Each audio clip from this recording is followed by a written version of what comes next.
قابل صد تکریم اساتذہ کرام اور عزیز طلباء ساتھیوں، السلام علیکم ورحمۃ اللہ وبرکاتہ۔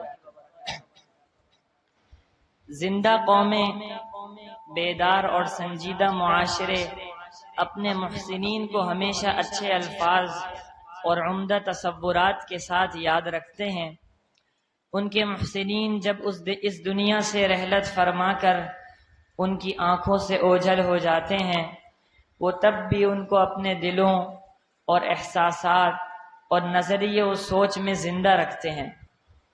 اور جن معاشرے میں ایسے محسنین اور مخلصین کے تذکرے ختم ہو جائیں تو وہ اپنے محسنین سے بے خبر ہو کر تاریخ کے ایک اہم گوشے سے غافل ہونے کی وجہ سے بڑی مشکلات کا سامنا کرتے ہیں۔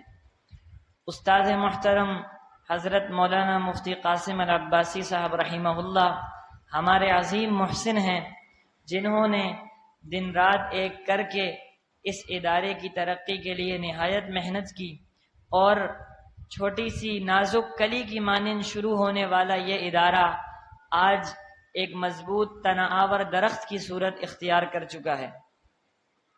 اتنے مختصر سے عرصے میں یہ سب کیسے ہوا، اس کو جاننے کے لیے استاد محترم کی زندگی کی مکمل تفصیل ہر طالب علم کے سامنے ہونا ضروری ہے۔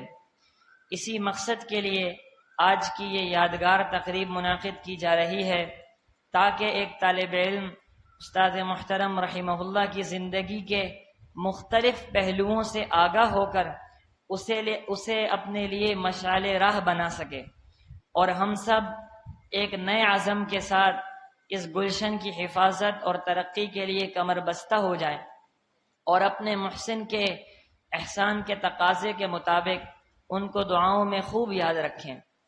آج کی اس تقریب کا آغاز میں تلاوت کلام پاک سے کرنے کے لیے دعوت دیتا ہوں درجہ رابعہ کے طالب علم معاذ مظہر کو کہ وہ تشریف لائیں اور تلاوت کلام پاک پیش فرمائیں۔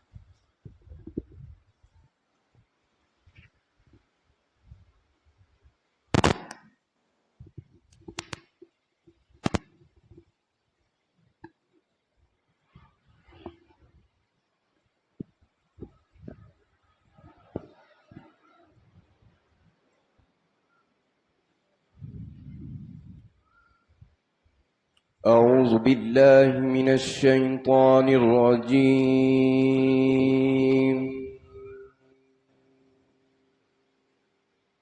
بسم الله الرحمن الرحيم.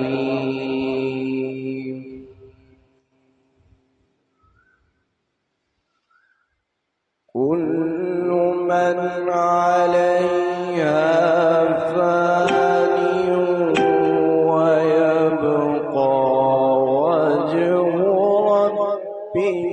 ذو الجلال والإكرام.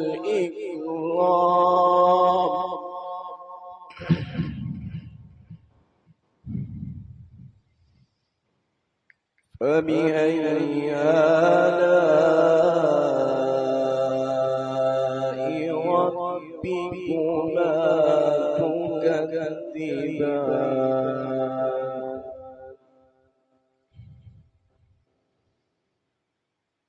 يسأله من في السماوات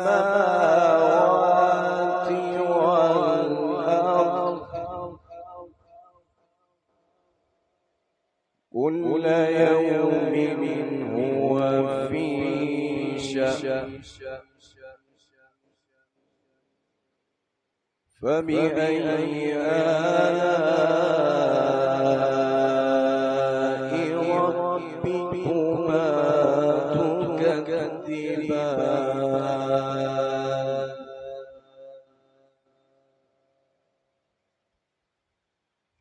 سنفرغ لكم أيها الثقلان.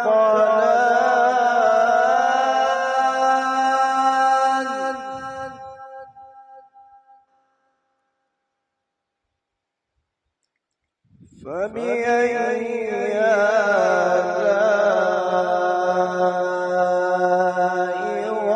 ربكما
يعرف المجرمون بسيماهم فيؤخذ بالنواسي والأقدام فبأي آلاء ربكما تكذبان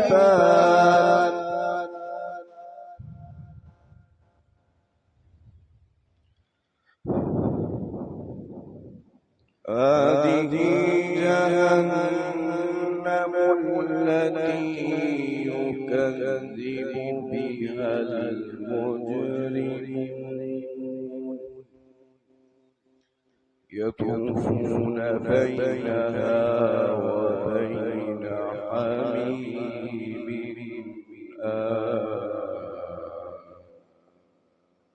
فبأي آلاء ربكما تكذبان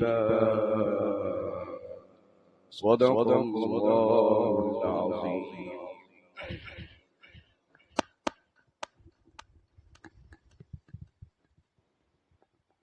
ماشاءاللہ یہ تھے معاذ مظہر جو آپ حضرات کے سامنے اپنی خوبصورت آواز میں کلام پاک پیش فرما رہے تھے.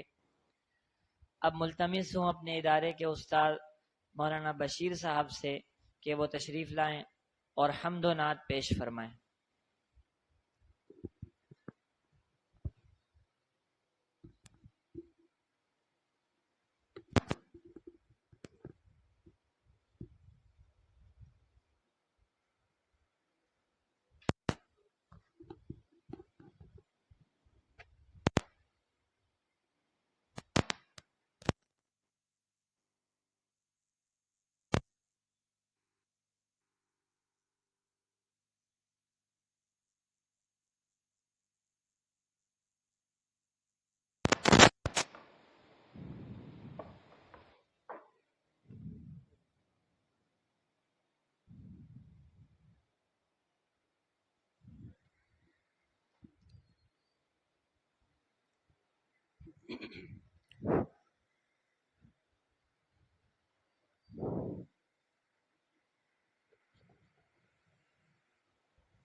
میرے مولا تیرا ثانی نہیں سارے زمانے میں،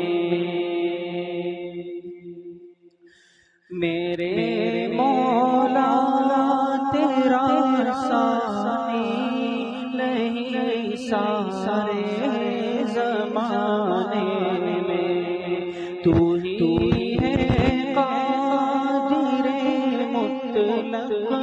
صدا اس کارخانے میں، تو ہی ہے قادر مطلق صدا اس کارخانے میں،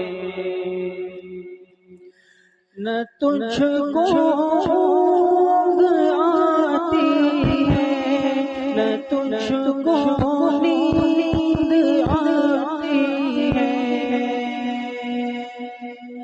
نہ تجھ کو اونگ آتی ہے نہ تجھ کو نیند آتی ہے پھر بھی مرضی تیری ساری دنیا کو سلانے میں، میرے مولا تیرا ثانی نہیں سارے زمانے میں،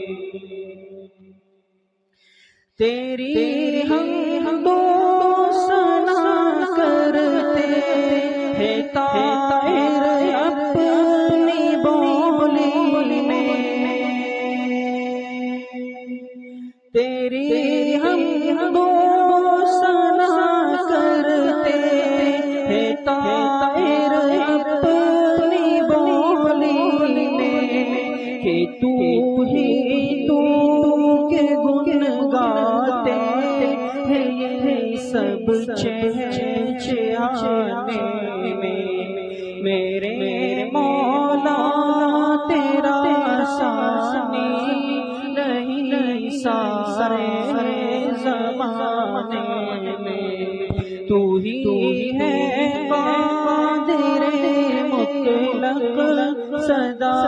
اس کارخانے میں، تو ہی ہے قادر مطلق صدا اس کارخانے میں۔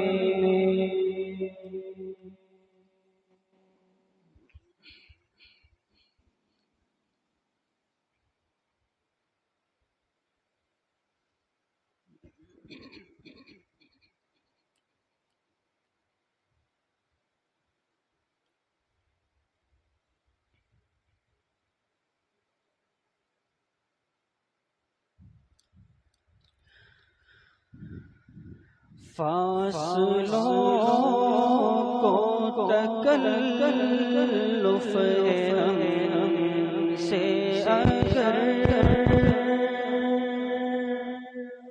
ہم ہی بے بس نہیں، بے سہارا نہیں، خود انہیں کو پکاریں گے ہم دور سے،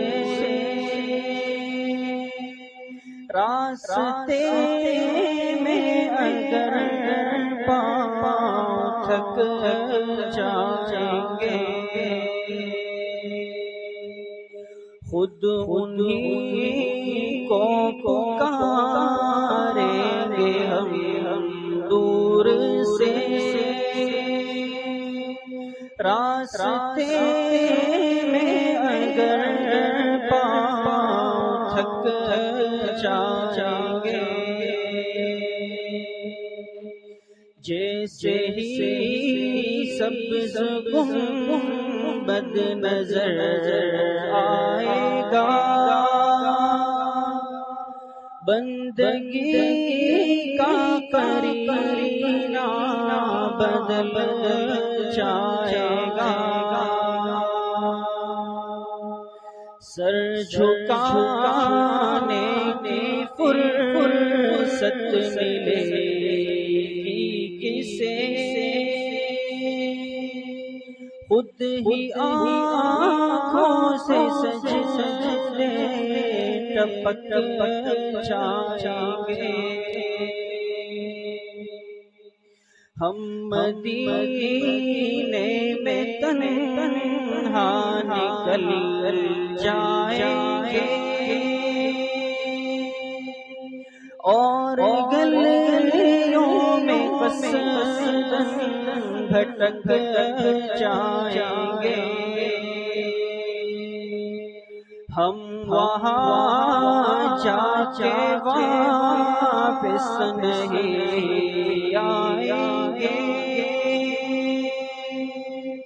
ڈھونڈتے ڈھونڈتے لوگ تھک جائیں گے،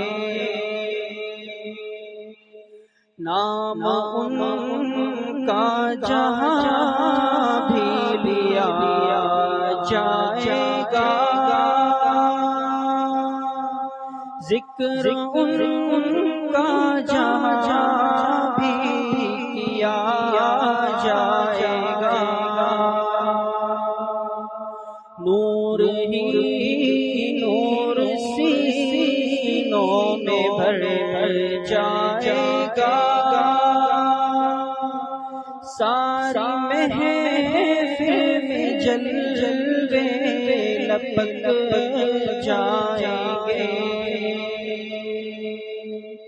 اے مدینے کے زائر خدا کے لیے داستان سفر مجھ کو یوں مت سنا، دل تڑپ جائے گا، بات بڑھ جائے گی، میرے محتاط آنسو چھلک جائیں گے، فاصلوں کو تک تکلف ہے ہم سے اگر ہم بھی بے بس نہیں، بے سہارا نہیں، خود انہیں کو پکاریں گے ہم دور سے، راستے میں اگر پاؤں تھک جائیں گے، خود انہیں کو پکاریں گے ہم دور سے، راستے میں اگر پاؤں تھک جائیں گے۔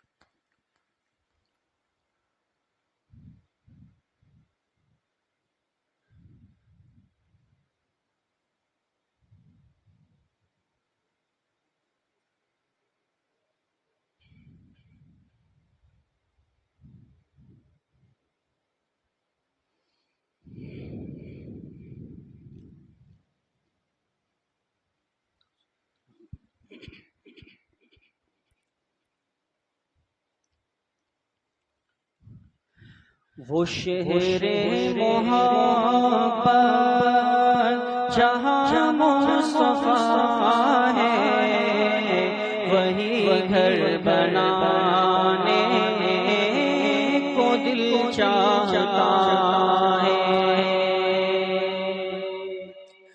وہ شہر محبت جہاں مصطفیٰ ہے، وہی گھر بنانے کو دل چاہتا ہے۔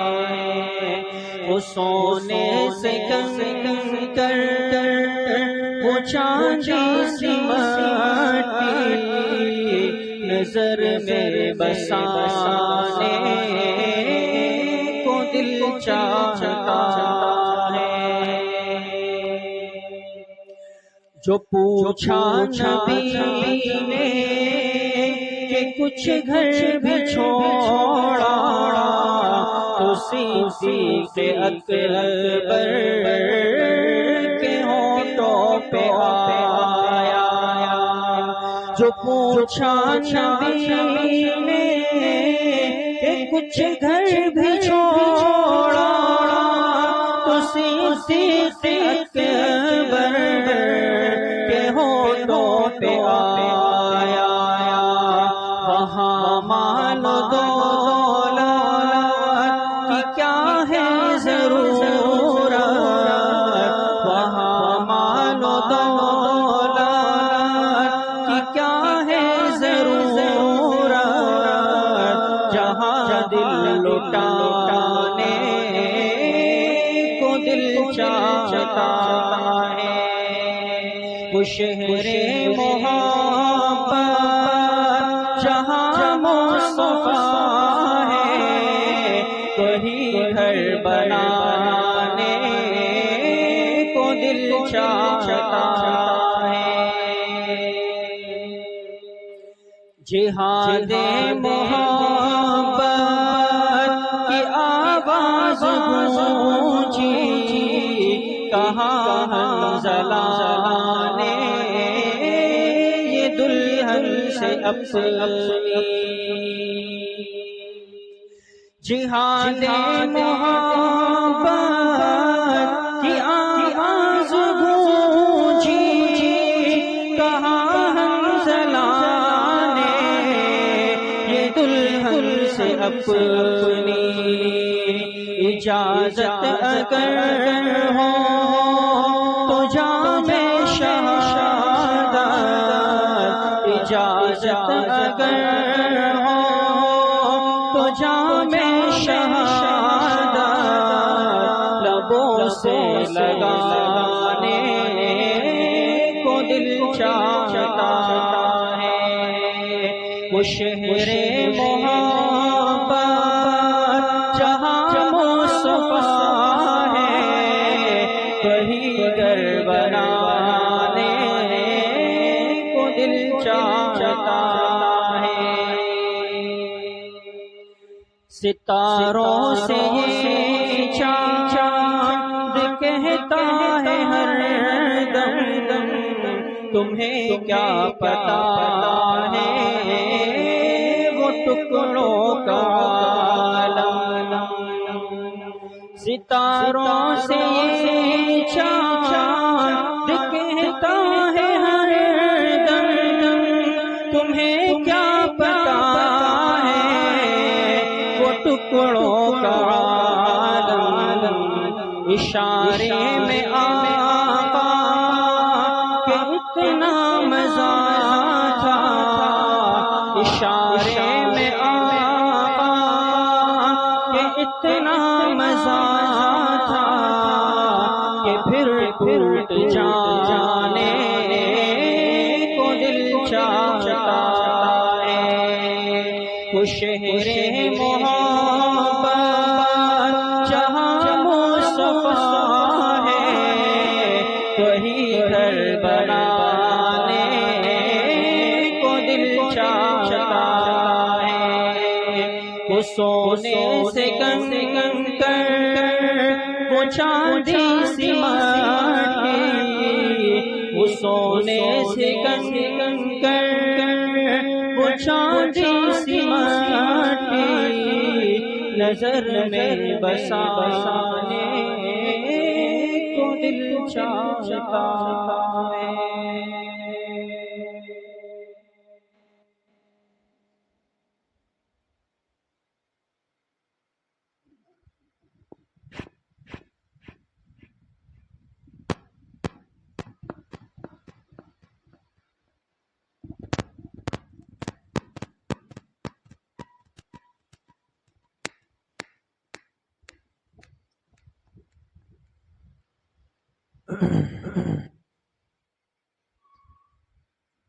بسم اللہ الرحمن الرحیم، الحمد للہ وکفی وسلام علی عباده الذین اصطفى، خصوصا علی سید الرسل وخاتم الانبیاء وعلى آلہ واصحابہ الاتقیاء، اما بعد فاعوذ باللہ من الشیطان الرجیم، بسم اللہ الرحمن الرحیم۔ وَإِذَا سَأَلَكَ عِبَادِي عَنِّي فَإِنِّي قَرِيبٌ أُجِيبُ دَعْوَةَ الدَّاعِ إِذَا دَعَانِ فَلْيَسْتَجِيبُوا لِي وَلْيُؤْمِنُوا بِي لَعَلَّهُمْ يَرْشُدُونَ۔ وقال رسول الله صلى الله عليه وسلم اذكروا ذكر هازم اللذات الموت، صدق الله وصدق رسوله النبي الكريم، یا رب صل وسلم دائما ابدا علی حبیبک خیر الخلق کلہم۔ تمام طلباء اور احباب ایک مرتبہ درود شریف پڑھ لیں۔ اللہم صل علی محمد وعلی آل محمد کما صلیت علی ابراہیم وعلی آل ابراہیم انک حمید مجید، اللہم بارک علی محمد وعلی آل محمد کما بارکت علی ابراہیم وعلی آل ابراہیم انک حمید مجید۔ میرے انتہائی قابل قدر عزیز طلباء، ساتھیوں، اساتذہ اکرام، آج کی اس مجلس اور تقریب کا جو مقصد ہے وہ ہمارے اسٹیج سیکرٹری صاحب نے آپ کے سامنے ذکر فرمایا کہ اپنے محسنین اور مخلصین کو انسان اپنے دلوں میں اور تذکروں میں یاد رکھتا ہے، اور ہمارے بزرگوں نے لکھا ہے کہ جہاں نیک لوگوں کا تذکرہ ہو وہاں اللہ پاک کی رحمتیں برستی۔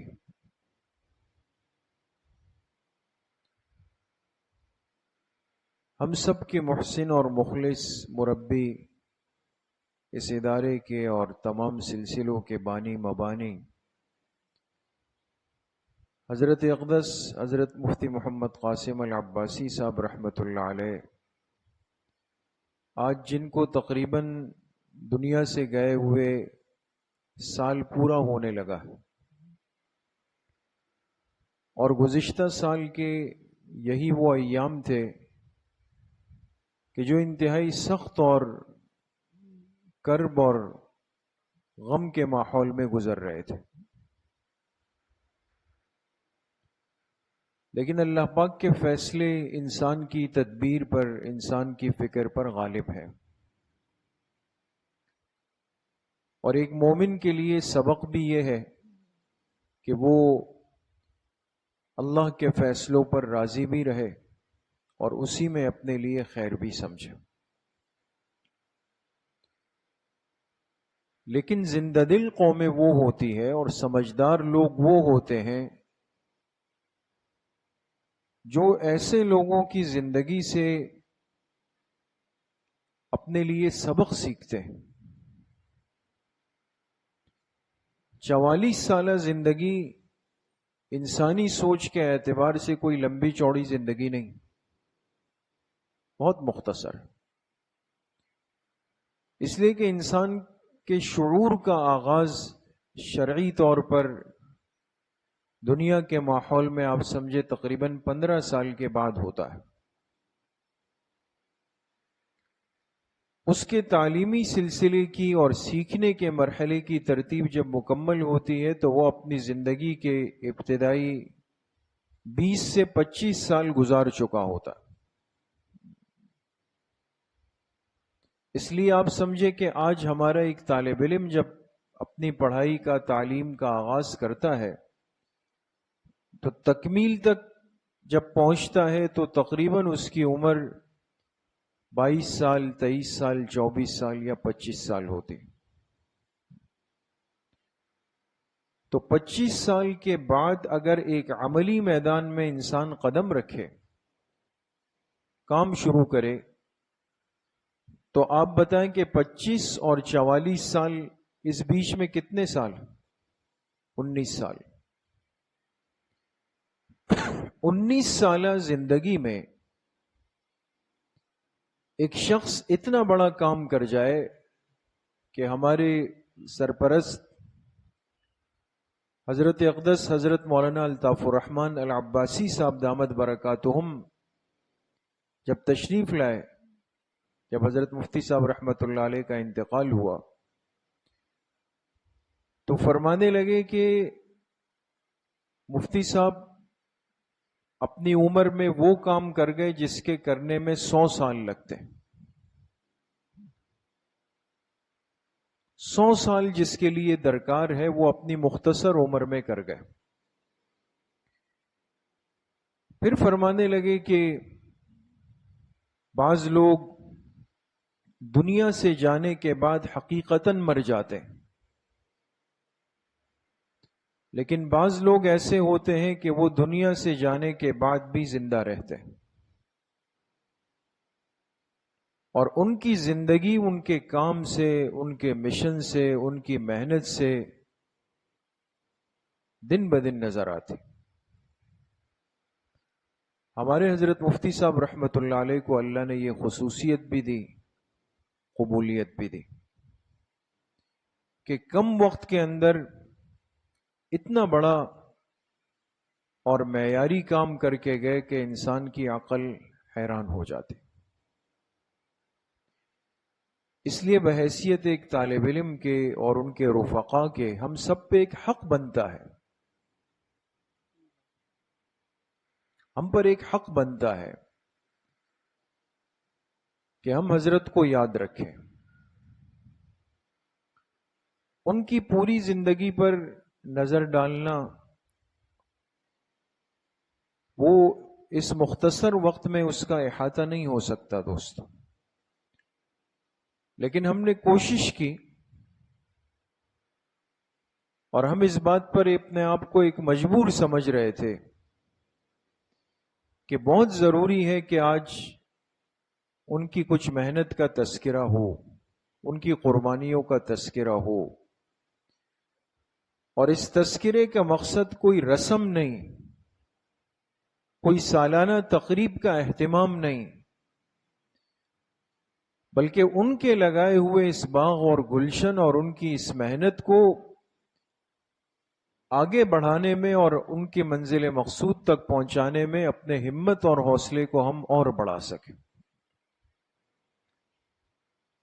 اس لیے آپ طلباء کے علم میں ہوگا کہ ان کی وفات کے بعد جب ختم بخاری شریف کی تقریب ہوئی تو ادارے سے 5 کتابیں منظر عام پر آئی، لیکن جو اس میں سب سے اصل کتاب اور تصنیف تھی، جو یادگار اشاعت تھی، جو حضرت مفتی صاحب رحمۃ اللہ علیہ کے پورے حالات زندگی پر، حیات مستعار پر محیط تھی، استعارہ علم و عمل کے نام سے۔ مجھے اس کا اندازہ تو نہیں ہے کہ ہمارے طلبہ عزیز میں اور ساتھیوں میں سے کن کن کے پاس وہ کتاب ہوگی، لیکن ہونی چاہیے۔ اس کتاب کا نام ہم نے رکھا استعارہ علم و عمل۔ استعارہ کس کو کہتے ہیں دوستو؟ استعارہ وہ چیز ہوتی ہے جو انسان کا وجہ تعارف بن جائے۔ جیسے دنیا کے اندر اگر بہادری اور غیرت کے تذکرے ہوں تو لوگ کہتے ہیں فلاں شیر کی طرح ہے۔ شیر اور غیرت جڑ گئی ہے آپس میں، ایسا ہی ہے۔ دنیا میں کسی کی حماقت اور بیوقوفی کا تذکرہ ہو تو لوگ کہتے ہیں فلاں تو گدھا ہے۔ گدھا اور بیوقوفی آپس میں جڑ گئی۔ بعض شخصیات کی زندگی جو ہے وہ علم اور عمل دونوں کا استعارہ بن جاتی۔ آج ایسے لوگ تو دنیا میں بہت ہیں جن کے پاس ظاہری علم ہے، اس لیے میں اگر یہاں کھڑا ہو جاؤں، باتیں ہیں، تبصرے ہیں، رائے ہے، بڑی بڑی تقریریں ہیں، یہ تو آسان کام ہے دوستو۔ لیکن جتنی باتیں میں کر رہا ہوں، جتنا علم میرے پاس ہے، جو کچھ میں نے اپنے اساتذہ اور بڑوں سے سیکھا ہے، آیا میں اس پر عمل کر کے بھی دکھا سکتا ہوں؟ اصل کمال تو یہ ہے نا دوستو۔ حضرت مفتی صاحب رحمت اللہ علیہ کا کمال یہ تھا کہ ان کی شخصیت میں علم تو تھا، اس درجے کا علم تھا کہ یہ جتنے اساتذہ اور جتنے فضلاء ہمارے بیٹھے ہیں یہ اس بات کی گواہی دیں گے کہ ان کی کوئی مجلس، کوئی بیٹھک، کہیں آنا جانا، وہ علم کے تذکروں سے، علماء کے تذکروں سے، دینی کتب کے تذکروں سے، اسناد احادیث کے تذکروں سے کبھی خالی نہیں ہوتی۔ اس لیے جب ان کی تعزیتی تقریب ہوئی تو ایک عالم نے بڑا عجیب جملہ کہا، فرمایا مفتی صاحب رحمت اللہ علیہ ان چند لوگوں میں سے رہ گئے تھے جن کے وجود سے علم کی خوشبو آتی تھی۔ ایسے لوگ بہت کم ہیں کہ جو بیٹھ جائیں، بولنے لگے، کہیں چلے جائیں، ان کا وجود علم کو مہکاتا ہے۔ آج ہم سب کچھ ہو کر بھی ہمارے تذکرے دنیا کے ہیں، گاڑیوں کے ہیں، موبائلوں کے ہیں، کپڑوں کے ہیں، فلاں چیز کے ہیں، فلاں چیز کے ہیں۔ بہت کم لوگ ہمارے ماحول میں رہ گئے ہیں دوستو کہ جن کی مجلس اور جن کے ساتھ صحبت، جن کا بولنا وہ علم کے لیے ہوگا، علماء کے لیے ہوگا، اساتذہ کے لیے ہوگا، اکابرین کے لیے ہوگا۔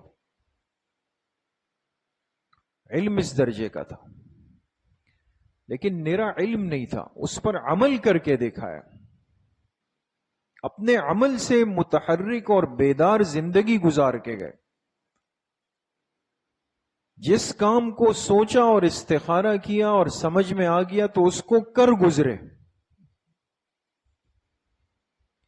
اس میں پھر یہ پرواہ نہیں کی کہ فلاں کیا بولے گا، فلاں کیا سوچے گا، میرے پیچھے کیا باتیں ہوں گی، لوگ کیا کہیں گے۔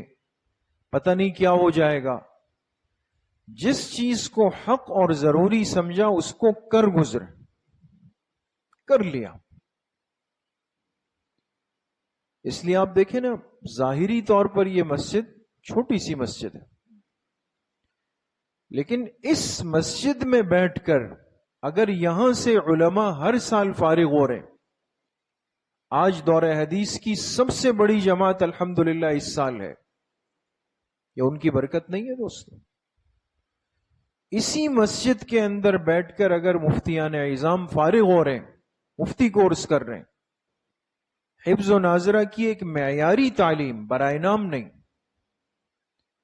اسکول کا ایک منظم اور معیاری سسٹم اور نظام، شعبہ بنات کی معیاری تعلیم، پھر وہ طبقہ جو صرف نماز کے لیے آتا ہے، جو مسجد کے نمازی ہیں. ہمارا نمازیوں سے رشتہ کس کا ہوتا ہے؟ سلام دعا کا، یا میرا کوئی کام پڑ گیا. انہوں نے ایسا نہیں کیا، اس مصلح کا حق ادا کیا کہ اگر یہ طالب علم دین سیکھنے آتے ہیں تو ان مقتدیوں کو دین کون سکھائے گا، ان کو علم کون سکھائے گا.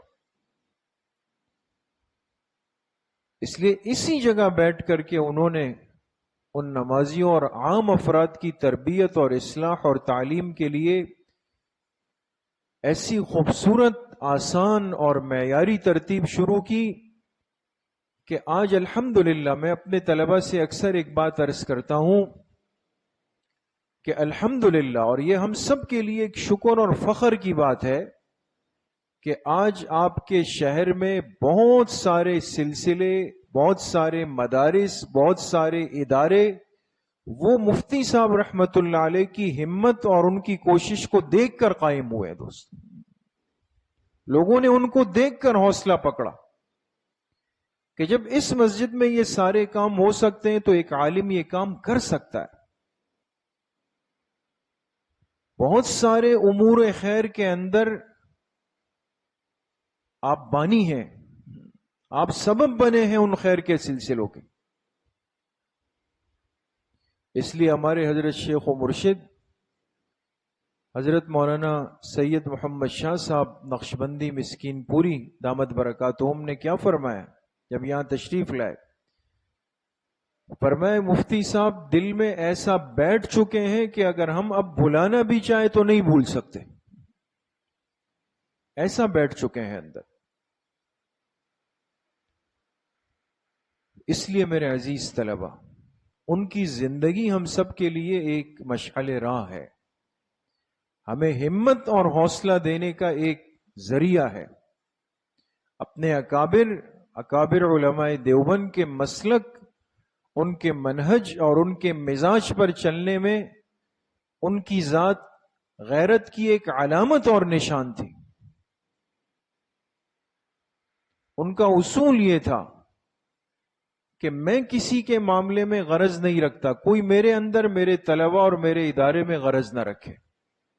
آج مصیبت یہ ہے، میں خود کسی کام کا نہیں ہوں، نہ کر سکتا ہوں، نہ میرے اندر یہ استعداد اور صلاحیت ہے، لیکن دوسرے کے کام میں کیڑے ڈھونڈوں گا. اس لیے کہ آسان کام ہے نا، خود نہ کرنے کا ہوں نہ دھرنے کا ہوں، لیکن دوسرے کے پیٹھ پیچھے ہزاروں غیبتیں کر کے لذت حاصل کروں گا، دوسرے کے طلبہ کو خراب کروں گا، دوسروں کے ساتھیوں کا ذہن خراب کروں گا. ان کے غیرت مند مزاج نے اس بات کو کبھی گوارا نہیں کیا.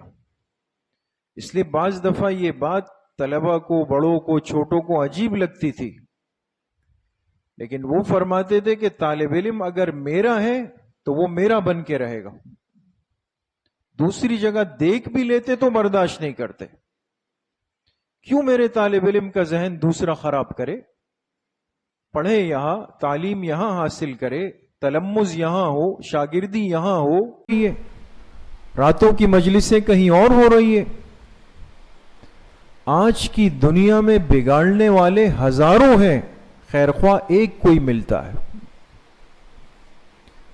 اس لیے میرے عزیز طلبہ، آپ کی اس قیمتی زندگی سے کھلواڑ کر کے، اس کو ضائع کر کے آپ کو بالکل بے آسرا چھوڑ دیں گے. کل آپ کو کوئی پوچھے گا بھی نہیں آپ کیا کر رہے ہیں. اپنے استاذوں سے جوڑ کر رہے ہیں. جیسے انسان اپنا نسب نہیں بدل سکتا، سوچ نہیں سکتا اپنے ماں باپ کے علاوہ کسی کی طرف نسبت کرنا. کیوں؟ غیرت کے خلاف ہے. خون اس بات کو قبول نہیں کرتا. کیسے ایک باوفا اور باشعار اور غیرت مند طالب علم اس بات کو گوارا کرے کہ اس کے سامنے اس کے استاذ کی غیبت ہو، اس کے شیخ کی غیبت ہو، اس کے مدرسے اور ادارے کی غیبت ہو اور وہ اس کا حصہ بن جائے؟ یہ کوئی برداشت نہیں کرتا دوست. یہ وفا کے خلاف ہے. تو اس لیے استعارہ علم و عمل تھے کہ علم بھی مضبوط، عمل بھی مضبوط. جو سوچا اس کو کر کے دکھایا، جو بات دماغ میں آئی اس کو پورا کر کے دکھایا، اور اپنے اکابر پر اعتماد میں اتنی سی لچک کبھی پوری زندگی نہیں دکھائی. ہر ایسی ترتیب جس میں اکابر سے ترتیب ہٹ جائے، کوئی اپنی 1.5 اینٹ کی مسجد بنا کر بیٹھ جائے، کبھی اس چیز کو قبول نہیں کیا. اس لیے میرے عزیز طلبہ اور میرے دوستوں بزرگوں، یہ ان کا ایک حق تھا، اور ہم یہ ضروری سمجھتے تھے کہ آج چونکہ عید الاضحیٰ کی تعطیلات بھی ہونے لگی ہے، اپنے ان محسن کو اور ان مخلص بانی کو ایک لمحے کے لیے ہم نہیں بھولیں. کوئی دن، کوئی رات، کوئی لمحہ ایسا نہیں گزرتا کہ ان کی یادیں ہمارے ساتھ نہ ہوں. لیکن ہم ان کو یاد کر کے صرف غم میں اور رونے میں زندگی گزار لیں، یہ ہمارے دین نے ہمیں نہیں سکھایا. ہمارے دین کی تعلیمات یہی ہے کہ اپنے محسنین کی محنت اور ان کے اہداف کو آگے لے جانا، ترقی کرنی ہے.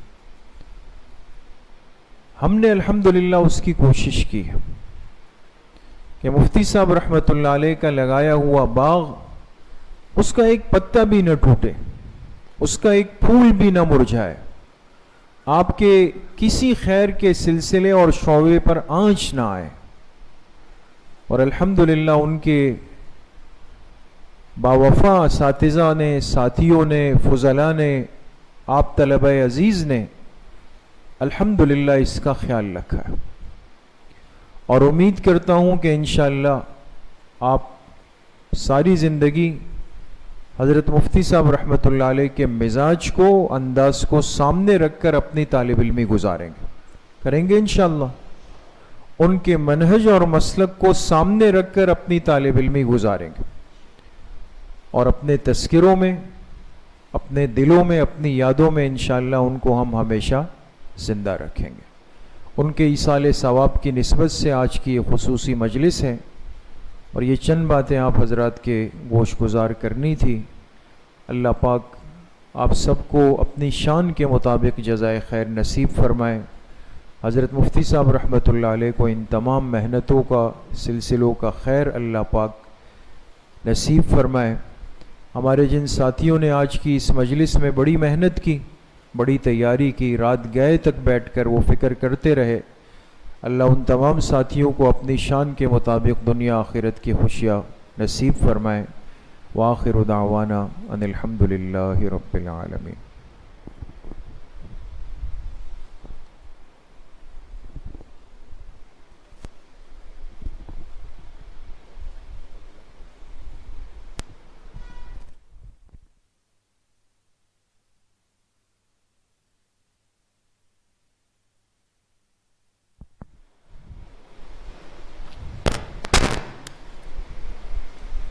استاد محترم بہت قیمتی باتیں ارشاد فرما رہے تھے. ہمارے اساتذہ کرام نے بڑی محنت کر کے مفتی قاسم صاحب رحمہ اللہ کی زندگی کے مختلف پہلوؤں کے حوالے سے ایک ڈاکیومنٹری تیار کی ہے جو ابھی آپ حضرات کے سامنے پیش کی جائے گی، اور 6 عنوانات پر مشتمل یہ ڈاکیومنٹری ہے۔ جیسا کہ آپ سب جانتے ہیں کہ استاذ محترم کو اپنی اصلاح اور تزکیہ نفس کی فکر بچپن سے ہی لاحق تھی، جس کی دلیل آپ کا مختلف شیوخ سے تعلق اور آپ کی نسبتیں ہیں۔ تو لہٰذا پہلا عنوان ہوگا تصوف و سلوک اور تزکیہ نفس میں آپ کی محنت اور مختلف اکابر کی نسبتیں۔ اسی طرح استاذ محترم کو زمانے طالب علمی سے ہی مختلف شیوخ حدیث سے استفادے اور ان سے اجازات حاصل کرنے کا بے حد ذوق تھا، اس لحاظ سے دوسرا عنوان ہوگا اجازت حدیث کے حصول کا خصوصی ذوق اور بعض اہم اجازات کی روداد۔ اسی طرح استاذ محترم نے کئی ملکوں کے سفر بھی کیے اور اندرون ملک بھی آپ کے کئی اسفار ہوئے، اس لحاظ سے تیسرا عنوان ہوگا آپ کے اندرون و بیرون ممالک کے علمی اور تفریحی اسفار اور اس کی عجیب کارگزاریاں۔ اسی طرح استاذ محترم کو صرف طلباء کی فکر ہی نہیں تھی، بلکہ آپ نے ہر طبقہ زندگی کے افراد کی تعلیم و تربیت کے لیے فکر فرمائی اور اس حوالے سے کوششیں کیں۔ تو اس لحاظ سے چوتھا عنوان ہوگا اپنے ادارے میں ہر شعبہ زندگی سے وابستہ طبقات کی تعلیم و تربیت کے لیے مختلف ترتیبات پر کچھ نظر۔ اسی طرح پانچواں عنوان آپ رحمہ اللہ کا ذوق، مزاج، طبیعت اور ہر طبقے سے تعلق رکھنے میں آپ کا منفرد انداز۔ اور جیسا کہ سب طلباء اور اساتذہ اس بات سے واقف ہیں کہ استاذ محترم کو کتابوں کے مطالعے کا اور ان کو جمع کرنے کا بے حد شوق تھا، جس کی دلیل آپ کی قائم کردہ لائبریری بھی ہے۔ تو اس لحاظ سے آپ کا کتابیں جمع کرنے کا جو ذوق تھا، یہ اس ڈاکیومنٹری کا چھٹا عنوان ہوگا۔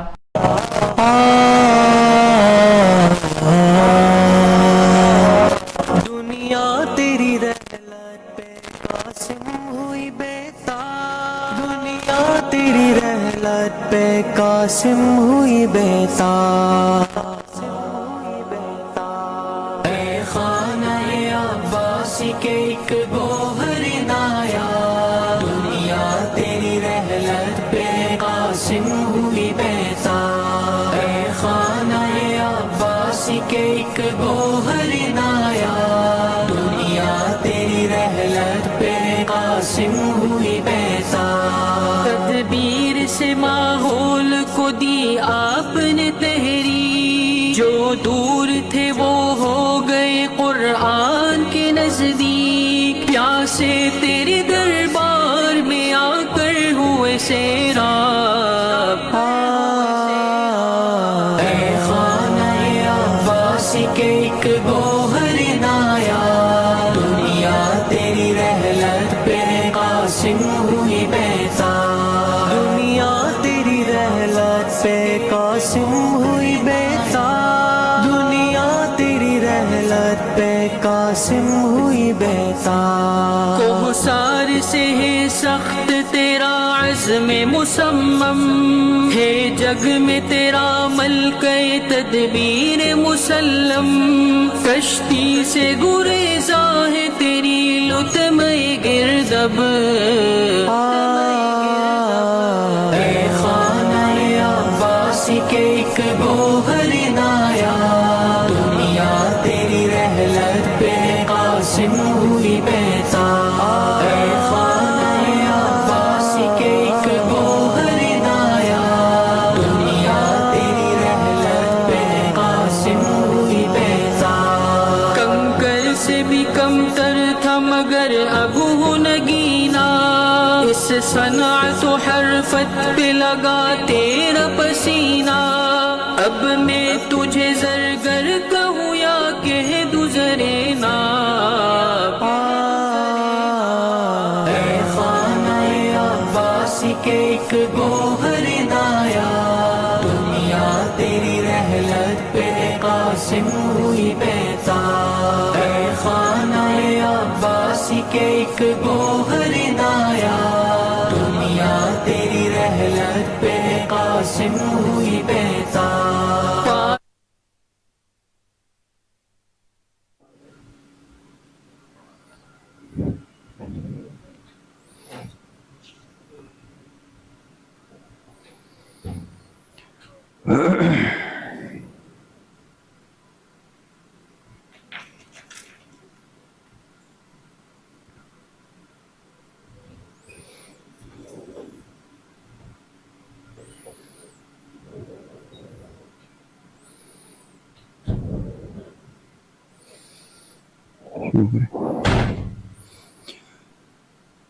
بسم اللہ الرحمن الرحیم نحمده ونصلي ونسلم على رسوله الكريم اما بعد فاعوذ باللہ من الشیطان الرجیم بسم اللہ الرحمن الرحیم كل نفس ذائقة الموت وقال رسول اللہ صلی اللہ علیہ وسلم اذکروا ذکر حازم لذات الموت صدق اللہ و صدق رسولہ النبی الکریم. اللہ تعالیٰ نے انسان کو یہ مزاج بخشا ہے کہ ان لوگوں کے تذکرے جو اس دنیا میں اپنی زندگی کو کارآمد اور قیمتی بنا کر گزر جاتے ہیں، ان کے تذکروں سے آنے والی نسلوں کو ہمت، حوصلہ اور اہل حق کی اتباع کی توفیق نصیب ہوتی ہے. آج کی اس مجلس میں جو ایک خصوصی اور منفرد مجلس ہے، ہمارے حضرت شیخ و مرشد اور ان تمام اداروں اور سلسلوں کے بانی آپ سب کے استاذ حضرت اقدس حضرت مولانا مفتی محمد قاسم العباسی رحمۃ اللہ علیہ کے حیات مستعار کے متنوع احوال و اذواق پر انشاءاللہ ایک منفرد انداز میں علمی اور تحقیقی گفتگو ہوگی. اس مجلس کا مقصد یہ ہے کہ ان کے جو تلامذہ ہیں، جو شاگرد ہیں اور جو ان سے متعلق ساتھی ہیں، محبت کرنے والے احباب ہیں، وہ ان کی زندگی کو یاد رکھیں اور ان کی محنتوں کو سامنے رکھ کر اپنے لیے اہداف کو متعین کریں. انشاءاللہ آج کی اس مجلس کو آپ توجہ سے سنیں گے تو آپ کو اندازہ ہوگا کہ حضرت نے اپنی مختصر مستعار زندگی کو کتنا قیمتی بنایا. آگے بڑھنے سے پہلے آپ دیکھ سکتے ہیں کہ ہم نے آج کے اس مجلس کو 6 موضوعات پر تقسیم کیا ہے، جو حضرت مفتی صاحب رحمۃ اللہ علیہ کی زندگی کے خصوصی اور بنیادی موضوعات تھے اور ان کی زندگی کا اکثر حصہ اسی میں صرف ہوا. تصوف اور اصلاح کی نسبتیں، اجازات حدیث، جمع کتب کا ذوق، اسفار مختلفہ، شعبجات تعلیم و تربیت اور حضرت مفتی صاحب رحمۃ اللہ علیہ کا مزاج و انداز. انشاءاللہ ان 6 موضوعات پر مختصر اور جامع انداز میں آپ کے سامنے ایک منفرد مواد پیش کیا جائے گا. آپ جتنا طلب اور توجہ کے ساتھ اس کو ملاحظہ فرمائیں گے تو آپ کو اتنا ہی اس کا فائدہ نصیب ہوگا. سب سے پہلے ہم جس موضوع کی طرف جا رہے ہیں وہ ہے تصوف اور اصلاحی نسبتیں.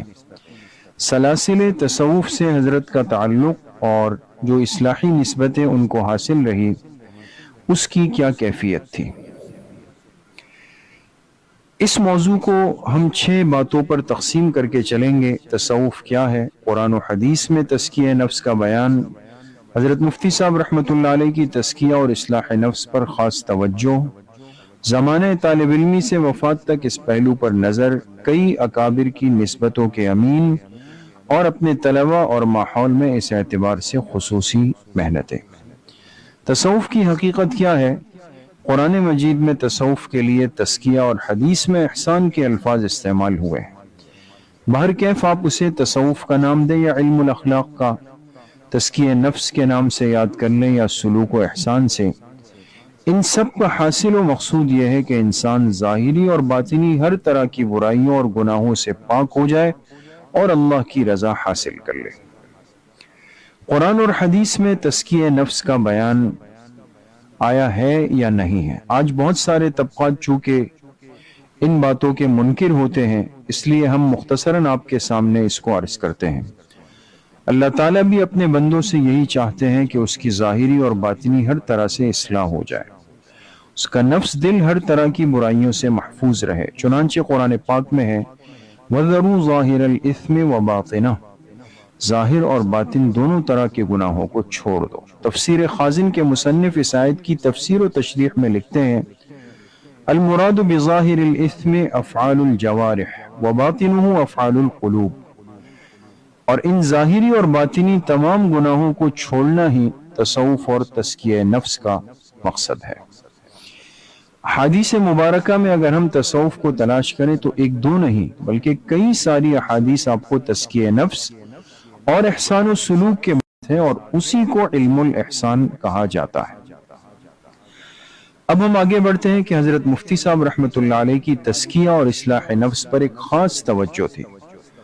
نفس کے تزکیہ اور اصلاح کے لیے بنیادی راستہ وہی ہے جو قرآن کریم نے بیان فرمایا، یا ایھا الذین آمنوا اتقوا اللہ وکونوا مع الصادقین، یعنی کسی شیخ کامل کی صحبت تزکیہ نفس کے لیے نہایت ضروری ہے، کیونکہ اس کی برکت سے ہی آدمی نفس اور شیطان کے شرور سے محفوظ ہوتا ہے۔ جیسا کہ مشہور شاعر اثر جونپوری فرماتے ہیں نفس بھی حیران ہے، شیطان بھی مشکل میں ہے، جس کو بہکانا تھا وہ تو شیخ کی محفل میں ہے۔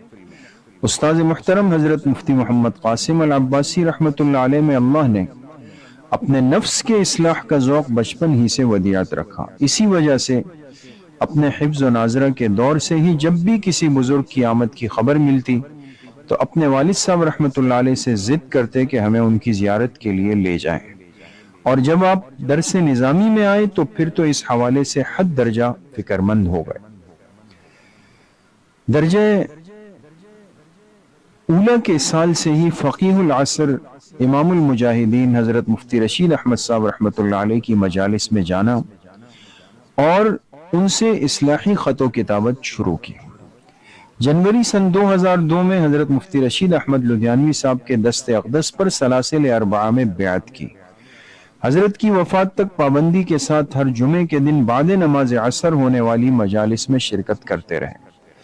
اس کے بعد مئی 2002 میں آپ نے امام اہل سنت حضرت مولانا سرفراز خان صفدر رحمۃ اللہ علیہ سے بیعت فرمائی۔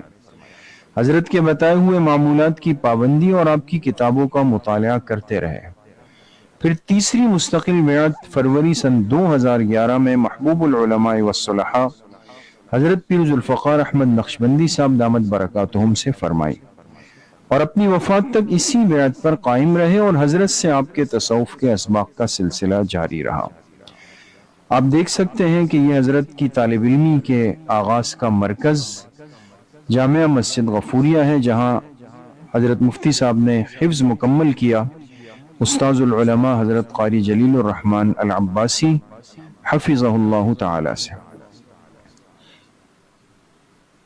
اور اس کے بعد درس نظامی ملک کی نامور دینی درسگاہ جامعۃ العلوم الاسلامیہ علامہ بنوری ٹاؤن سے آغاز اور یہیں سے تکمیل کی۔ اسی طالب علمی سے ہی آپ اپنی اصلاح نفس کی فکر میں لگے رہے۔